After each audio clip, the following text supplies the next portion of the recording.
Ladies and gentlemen, Mr. Mike Farrell. I'm quite often asked, so what do we call you? Actor, activist, Saddam lover, communist? And one a terrible thing in the United States, I was once called French.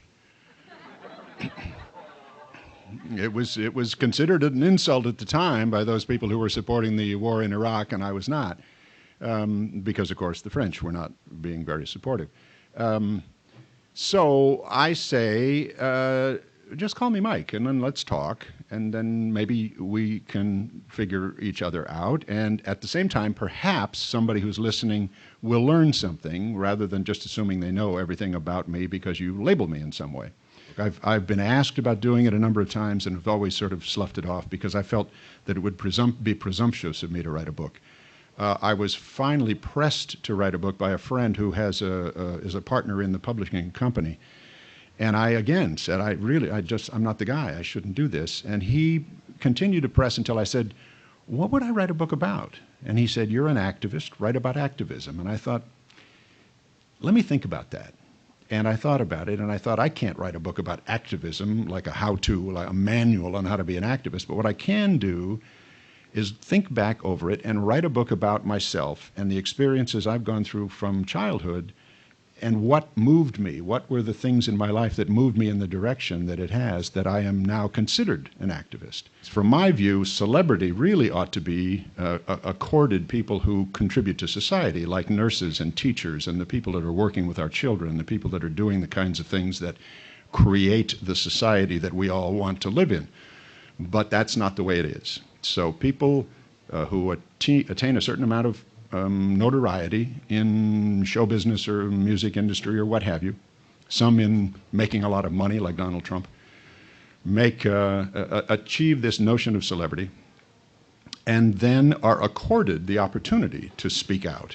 And some, as you suggest, do it for what I consider to be all the wrong reasons. They really don't know much about the issue, but they attach themselves to something that sounds cool at the time, use it to lend a little bit of credibility to themselves, all of which I think is nonsense and foolishness and embarrassing. And I am quite often attacked for being involved in something. But if you think about it, it's usually the people who oppose your point of view that are accusing me, certainly, of abusing my celebrity. And they say, you know, how dare you as a celebrity choose to speak out against the death penalty or whatever.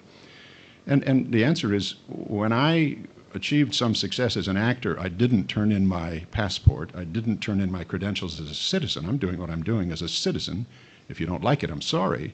But if you have the opportunity to speak out and I have the opportunity to speak out and somebody points a camera and a microphone at me, then that's something I'm not going to shy away from.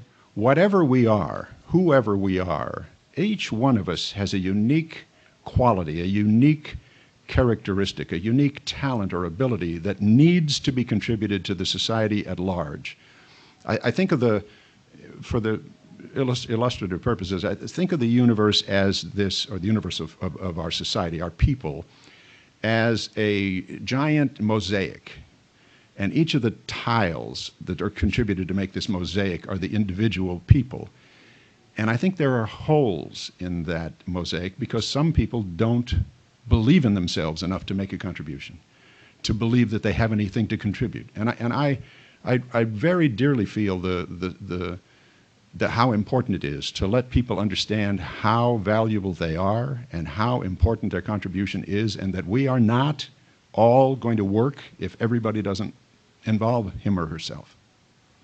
Having a book that one can hold that has one's name on it means different things to different people, I suppose. But because college was not on the agenda for me from a working class family, bookstores and books were the source of my education. And the idea of having now written something that fits into one of these shelves is, for me, is an extraordinarily happy set of circumstances.